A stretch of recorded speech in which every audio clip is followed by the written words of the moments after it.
Ipinag-utos ni PNP Chief General Romel Francisco Marbil na paigtingin ang monitoring sa mga election areas of concern ngayong opisyal nang magsisimula ang campaign period para sa local candidates ngayong darating na Biyernes, March 28. Ayon sa PNP, 11 ang naitala nilang validated election-related incidents at 4 ang under validation as of March 23. Ang detalye sa report.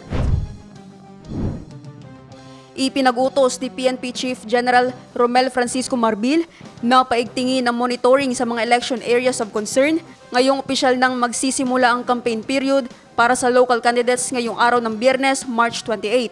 Ito ang sinabi ni PNP spokesperson Brigadier General Jean Fajardo sa ibinahaging report ng ABS-CBN News. Ayon sa PNP, 11 ang naitala nilang validated election-related incidents at 4 ang under validation as of March 23. 7 ang nasawi at 7 ang sugatan sa mga insidenteng ito ayon kay Fajardo at wala pang naarestong sospek sa mga naitalang insidente.